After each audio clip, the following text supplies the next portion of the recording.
Salut à tous les amateurs de cinéma. Je suis ravie de vous accueillir sur ma chaîne Cinémotis, où je partage tout ce qu'il y a de plus intéressant sur les films à venir et ceux déjà sortis. Je vous conseille de vous abonner, car il y aura beaucoup de contenu passionnant. Et c'est parti.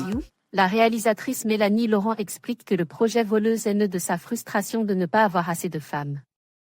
De tous les jours incarner des héroïnes. Après un film en costume, Le Bal des Folles, 2021, et l'adaptation d'un roman de Nick, True Detective, Pizzolato, Galveston, là. Voici donc aux commandes de Voleuse, d'après la bande dessinée de Rupert, Mulot et Vive, la grande odalisque, elle-même une adaptation. Officieuse de Cat's Eyes de Tsukasa Ojo.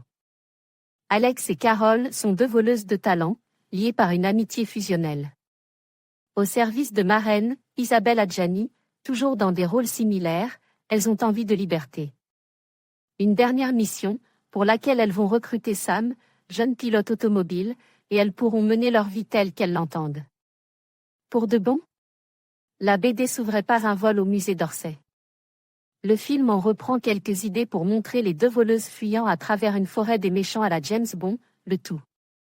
Dans une scène de poursuite horriblement filmée et bien trop surdécoupée mais se terminant en joyeuse camaraderie. L'introduction est à l'image du film, bordélique mais attachant.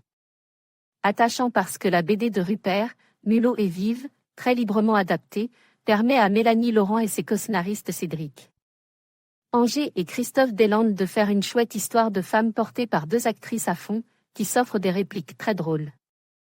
Le rire franc de Laurent laisse penser que la réalisatrice et ses comédiennes se sont éclatées sur le tournage et l'humour qui ponctue. Le récit fait mouche à chaque fois.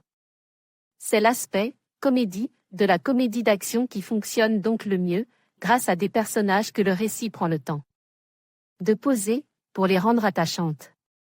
C'est d'autant plus chouette que Voleuse se débarrassait de la vulgarité très masculine pour livrer une jolie histoire d'amitié, ou même plus, puisque les héroïnes flirtent avec la bisexualité. Le reste, plus compliqué. Ne comptez pas trop sur les rares scènes d'action. D'abord parce qu'avoir fait du personnage d'Adèle Exarchopoulos permet de vite régler les problèmes venant d'ennemis sans trop avoir à chorégraphier des combats. Et puis surtout, le récit patine, n'ayant jamais vraiment grand-chose à raconter pour mieux s'enfoncer dans une conclusion bâclée.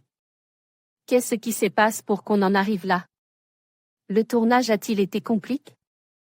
Le budget pas à la hauteur des ambitions? Quoi qu'il en soit, si vous veniez pour des scènes de vol façon Catwoman, Cat's Eyes, vous risquez d'être déçus. Le résultat est bancal. À vous de voir si vous voyez le verre vide ou plein, mais Mélanie Laurent nous a proposé mieux par le passe. On se dit qu'avec les personnages, elle aurait sans doute mieux fait de monter une série pour mieux développer son univers et marcher sur les plates-bandes de la future série francisée Cat's Eyes. Voleuse, de Mélanie Laurent, disponible sur Netflix le 1er novembre 2023. Actualité, Top Actu Beyond the Spider-Verse se dévoiler.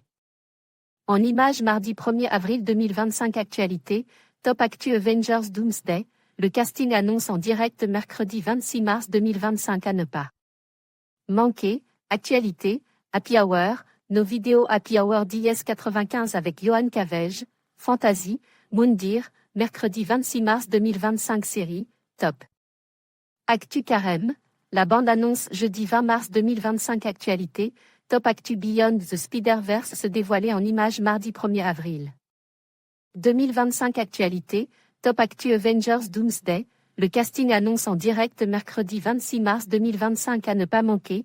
Actualité, Happy Hour, nos vidéos Happy Hour DS95 avec Johan Cavege, Fantasy, Moundir, mercredi 26 mars 2025.